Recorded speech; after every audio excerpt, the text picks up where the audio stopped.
Greetings everyone, I'm Record the Second, and welcome to the final episode of the Five Nights at Freddy's 2 Retrospective. I highly recommend you watch the previous video if you have not seen it yet, because that's the 10-20 mode video, and I'm not going to say did I beat it, did I just give up. You're gonna have to find out by watching that video, but either way I recommend you see it before this one, but it doesn't really matter because here we're just kind of wrapping things up on this game before we move on to FNaF 3. There's just a few things to mention. Hopefully no new trailers for the movie come out while I'm in the process of making this video. That would be really annoying, but we have two trailers to talk about in this video. Also some leftover things in the game itself that I haven't gotten to yet, mainly the death minigames. I still have the Save Him, Save Them, and Foxy GO GO GO minigames that I have not featured on the series before, and they're going to be in this video. So we're gonna complete all the minigames, and I gotta show you some cool stuff. For example, you can summon Golden Freddy and save them, but that's going to be later in the video. Currently I'm just kind of hunting for the Shadow Freddy Easter egg. Also in this clip you'll be able to see Foxy pop in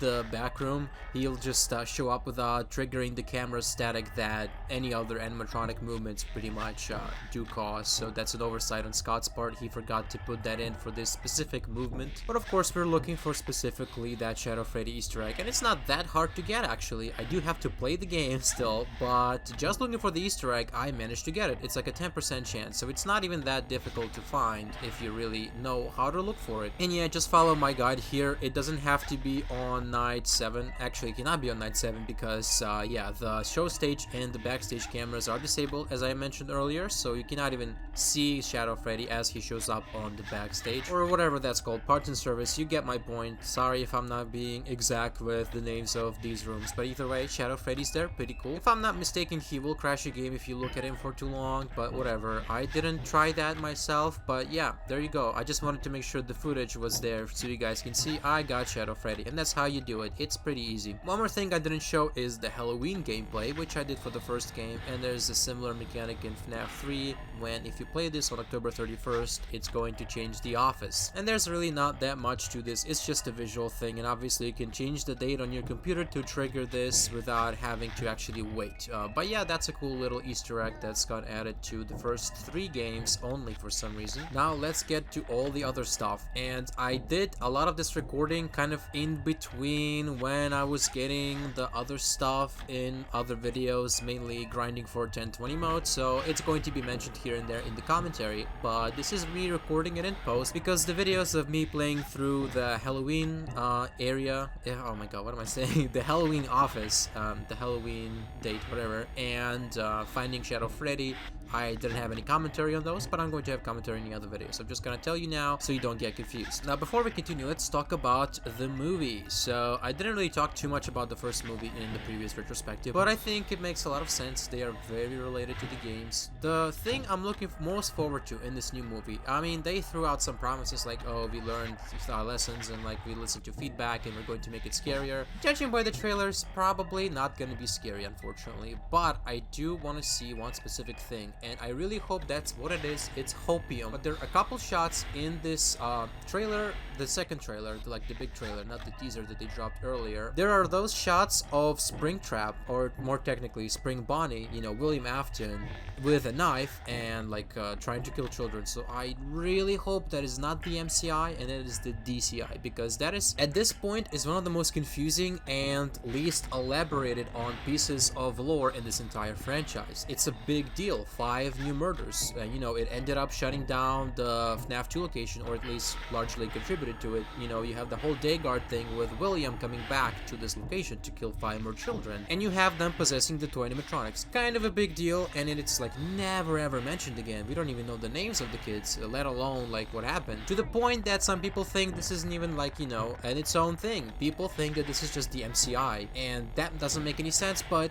people think that because there's like nothing else going for the DCI, and if we see it in the movie, well, it would make sense because it would explain, first of all, it would show more Springtrap or more William Afton, and it would also explain why the toy animatronics are possessed. So I think it's very necessary to include it in the movie. So I really hope that there's like 2 shots of him peering into the door and to looking at a child, and also that shot of him in the hallway. I really hope that is the DCI. If it's not, I'm going to be extremely disappointed, but whatever. Now let's talk about the stuff that is definitely in the film. We will see the toy animatronics come back to life. The lore is somewhat kind of ish similar to the original games is that, oh, the toy animatronics are from the older location, actually. Like, there are multiple locations, and this one is like the original, quote-unquote. So obviously the lore isn't exactly the same between the movies and the games, but it's something to keep in mind. It could be connected, we never know. But yeah, they kind of just have those animatronics wrapped in some tarp. So there's an explanation to why they are so shiny in the modern day, even though they are really old, actually. And we're going to see a lot of the similar stuff from the first movie. Like, this is the stuff that I didn't like about it, or didn't really care for much. Like, I don't really care to see slasher scenes with the animatronics, like killing random people. I don't think that's really entertaining. It's much more entertaining to have a protagonist that you actually want to live, you know, you want them to survive, and have them survive through the animatronic horrors. But alas, in this movie, it's going to include more of those scenes. I feel like those are the weakest parts of the original movie. Like, they're kind of fun, but in like a schlocky way, you know, and that's not what I want FNaF to be. I don't want FNaF to be like a schlock slasher type franchise, because it was never really about that. And if you would have a slasher element to the FNaF movies or games or whatever, then it would be Springtrap, or sorry, oh my god, why do I keep saying that? William Afton killing the kids. Like, that's the slasher element. And yeah, we have animatronics killing people, like employees and whatnot, but it's not really what I here for, you know. I don't really care to see that again, but whatever. That's going to be in this movie for sure. We're going to have a continuation of plot lines from the first movie, obviously. We're going to have more William Afton.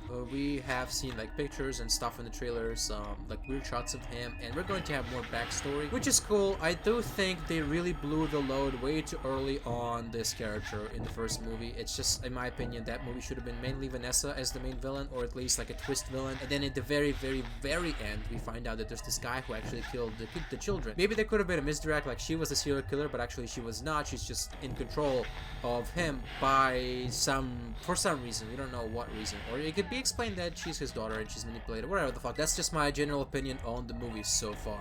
I didn't love the first movie. I really liked it on first watch, but it kind of like really slumped down after a while. Like, once the high of it happening kind of wore off, and the fan base hype and all that stuff really just started to show more cracks, that movie. But it's not terrible. I don't think it's really that bad like some people say. I think it's just kind of mid. I prefer movies to be scarier. I've actually not been watching that many horror movies in theaters lately. I have been, and I think it's really cool. Like, I want FNaF to be that. I want FNaF to be scary. Like, I saw Weapons not too long ago, actually kind of a while ago at this point, but yeah, I saw that movie. That movie was fucking scary. It was scary. I want FNaF to be that, because FNaF is supposed to be scary, but they're kind of just like toning it down too much. It's making it too PG. I don't like it. I'm an old grandpa, I guess, whatever, yelling at the clouds. Either way, let's talk about more stuff. So we have Mangle on the trailer. It's prominently showing that it's just killing some people, and also on the hood of a car, which is kind of insane. I never really liked taking out the animatronics out of their, you know, environments, out of the bunkers, out of the offices and the restaurant buildings and horror attractions. I think they should stay put there. It's when they're at their best. And I guess I don't have like a good reason for it. I just think it's kind of weird. Like, having the animatronics out in the open, it just feels fucking odd. And it's not like you cannot make it work. For example, we had roaming animatronics in Pizza Sim, who then showed up to our location. But I don't know. It just feels kind of weird. It just feels wrong to see them under open air and like on cars, as like quote unquote cool as that could be. I don't know. It just like, it feels like not really what this franchise should be doing. I can't really explain it objectively. It just feels wrong to me. But that's, I don't know, it's just my personal opinion. For some reason, they're going to have a romance thing going between Mike and Vanessa. Let me just say this, Vanessa sucks. Like, Vanessa sucks. She sucked in the games, she sucks in the movie, and I don't want to see this character anymore. I think they cannot make her work. It's a joke of a character at this point. Like, just fucking, I don't know, kill her off, do something with her. I don't care. Just get rid of her. I want something else. And in the first movie, her character was completely and extremely uncompelling. There was this cringe-ass moment where she said, Mike, if you bring her to the pizzeria, bro, I will shoot you, bro. And it was just so cringe. It made the whole theater cringe, I think, when we saw that, because it's just so stupid. She was like encouraging Abby to play with the animatronics, and then she's yelling at Mike like, oh, why'd you bring her here, man? Like, what the fuck is wrong with you? You're stupid. That's just like a little nitpick, but in general, her character's just like really underdeveloped. Like, that's what the first movie should have done. We should have had good development for this character, and then in the second movie, you can bring out the backstory to William Afton, or even better, just have the day guard, and then have it be revealed that that is William Afton. Oh my god. And then in the third movie, you can get to William Afton, like him as a character, right, in this version of FNaF. and have Springtrap and have that, like, for example, I know this is about the first movie technically, but just entertain my idea for a second. It's tangentially related, I don't care. What if instead of seeing him get springlocked in the first movie, we got it in the third movie instead? It was closer to the games, when it was the spirits making him go into the suits, rather than what we got, which was actually just basically an adaptation of the scene from the Silver Eyes books, when the animatronics drag him, you know, after he got springlocked. Like, that's a scene from the books. It would be way cooler in my opinion to see like a more gory, like blood spewing everywhere, springlocks in that old, crusty, disgusting green spring Bonnie costume, and have the spirits, like, I know maybe they don't want to like do that, like they want to show spirits in the real world, like it would feel weird. I don't know. I think that would have been cooler than what we actually got. Like, okay, I'm rambling too much about like what I don't like about the movies so far, but I'm still excited to see this movie. I'm still hyped, especially for the Withered animatronics. I'm surprised I haven't mentioned those yet. So yeah, there's like these slasher scenes of the toy animatronics and the puppets stalking people, killing them, like whatever. I don't care.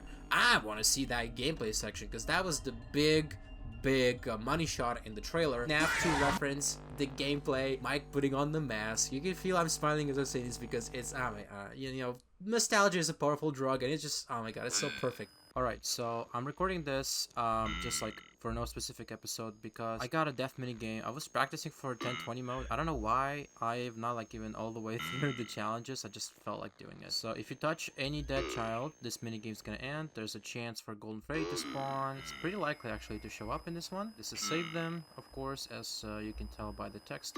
I'm going to try to go through the entire location. Hopefully trigger purple guy as well, because it's something you can do. I'm pretty sure you can just keep trying and eventually he should trigger.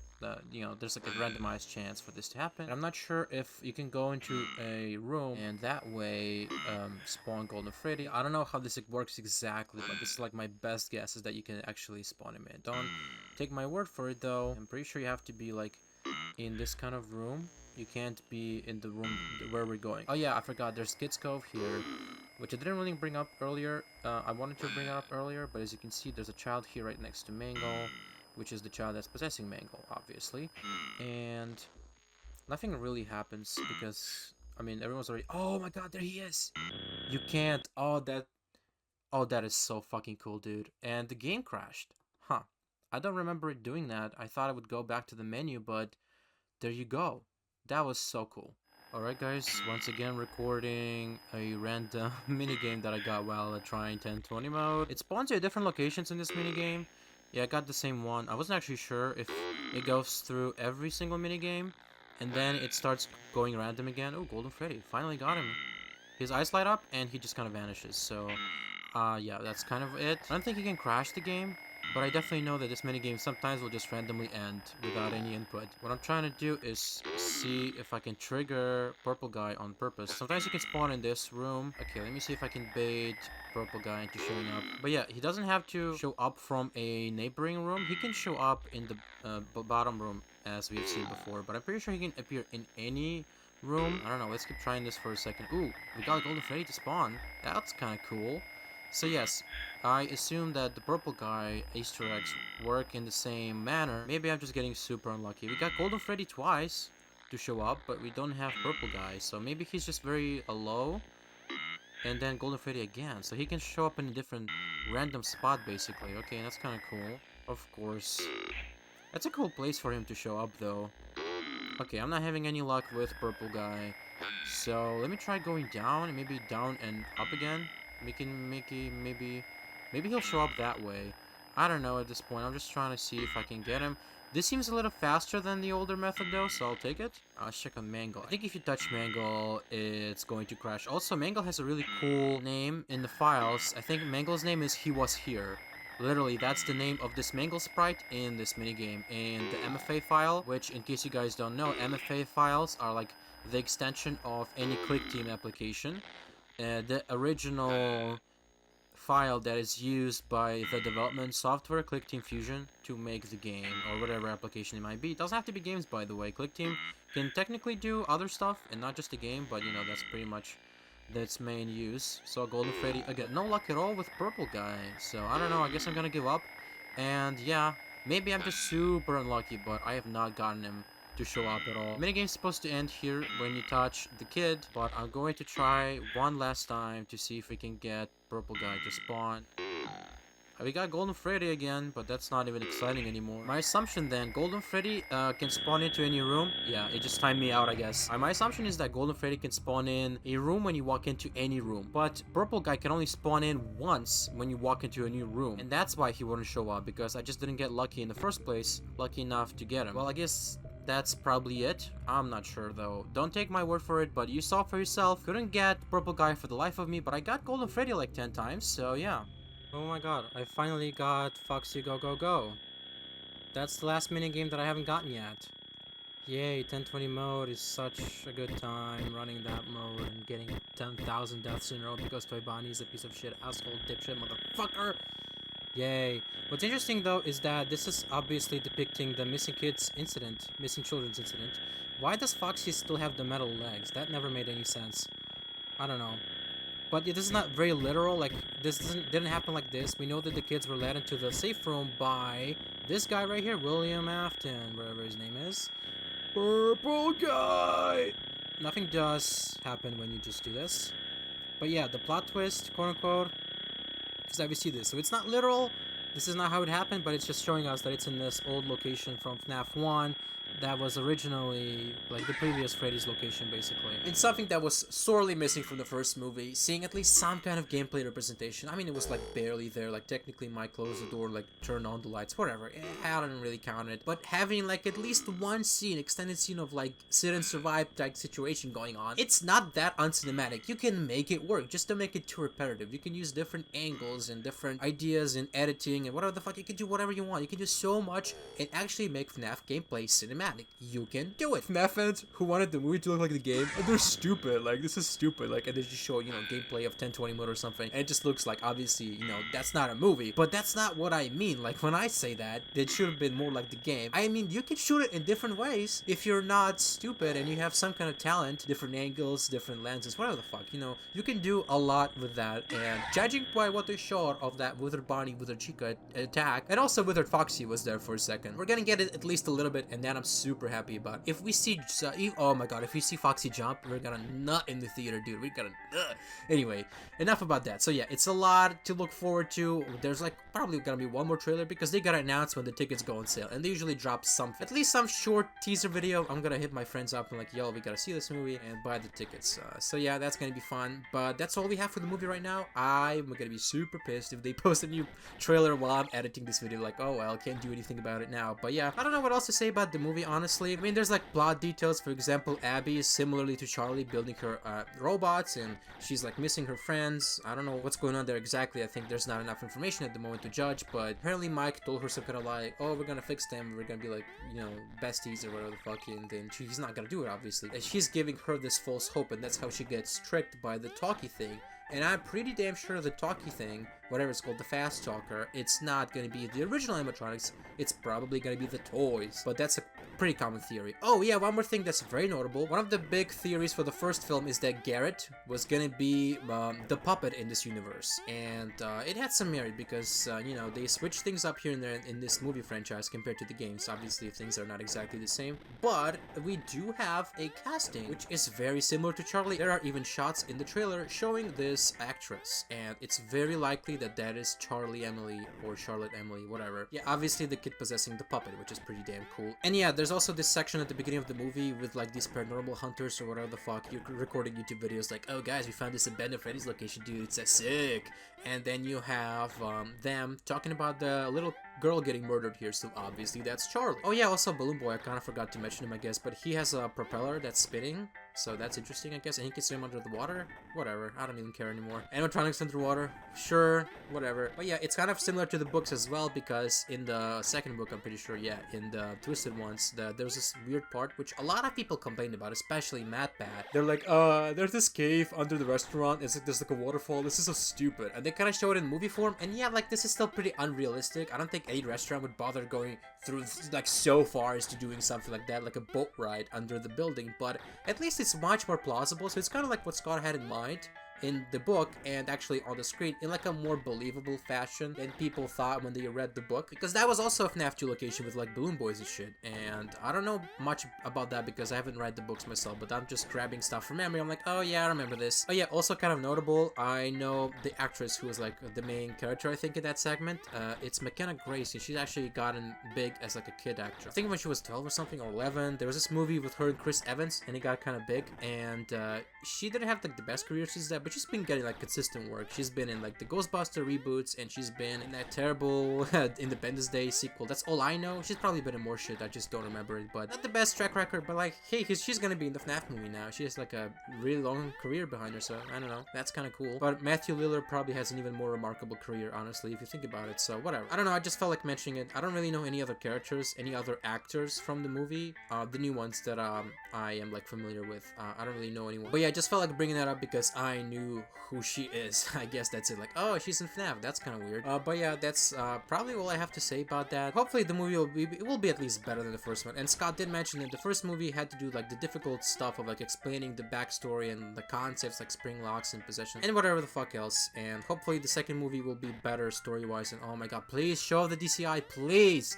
We need to know more about the DCI. Just imagine how scary this would be. The shot of him leaning with his head and the child looking at him through the door window, absolutely terrifying. Easily the scariest thing in any of these movies so far from what we've seen. So seeing the DCI in live action could be just, imagine how horrifying that would be to see like the children, even though if we don't see like the graphic gore, I'm not saying that, we don't need to see that. Like, we don't need to see kids blood spilling, whatever the fuck, we don't need to see that necessarily, but just like seeing that scene of these helpless kids trapped in the restaurant and the serial killer killing them one by one, that is terrifying, that is scary. I want that in the movie, please do that. Anyways, that's about it for the movie. I think I've spoken way too long anyway, so yeah, the remainder of this video is going to be the FNAF 3 troll game, and as you know, with all the other troll games, it's just an older Scott Cawthon game. He reskinned with FNAF to troll people, pretend that he got hacked. Oh my god, FNAF 3 is posted, guys, definitely don't click this link. It's lol, he hacks. Oops, he did it again. And yeah, it's just a fake game, literally the same game, just with a different menu, a fake FNAF menu, and then you have like a Freddy Fazbear head on top of the sprite of the main character in the original game, and that's it, literally it. Like, it's hilarious. It's a really funny ongoing tradition, I guess, in the series at this point. They don't do these very much. They don't really do these for like these other games that are not made by Scott. They don't post troll games. I mean, it's a whole part of that original FNAF era, like one lone indie dev just cranking these out on his shitty laptop, and it's just peak. It's peak. Yeah, that's the kind of FNAF nostalgia that it's really funny. Because the first time this happened, right, everyone fell for it because this wasn't a thing before. But when it happened with Sister Location, Mature Edition, like, okay, more people realized this is gonna be an ongoing thing, and it didn't happen that often, but it happened with Ultimate Custom Night, Sister Location, as I mentioned. FNAF World actually also had a troll version, but I think that's kind of it. Yeah. Also, we have this FNAF movie, The Game, that was made by Scott, and it was just a Freddy Space 3 in disguise, so that was kind of cool. Honestly, I think that's kind of it. Maybe I'm forgetting something, but those are the ones that I remember. But yeah, that's going to be it for FNAF 2. Super excited for FNAF 3. Finally done with FNAF 2. This took forever. FNAF 3 is not gonna take this long. I promise you guys, it's going to be, like, definitely less than 9 episodes. I can tell you that much. There's no custom night presets in that game, so it's going to be really fucking easy to beat the game without having to go through, you know, every single challenge preset. There's no death minigames. There are minigames, but they're not that involved, lore-wise at least. And you also don't have a really difficult max mode. FNAF 3 is much easier, so it's going to be quite a breeze. Maybe we'll crank it out in like 6-5 episodes, hopefully. We'll see about that. But anyways, guys, that's going to be it for Five Nights at Freddy's 2. The FNAF 2 retrospective is done. I cannot believe I'm saying these words. It's such a long project. I've been working on this for forever. I've been working on this for so long, and I'm happy to be done with it, guys. I hope you also enjoyed the FNAF 2 retrospective, and yeah, see you in the next one. Don't forget to smash subscribe, ring my bell, and as always, stay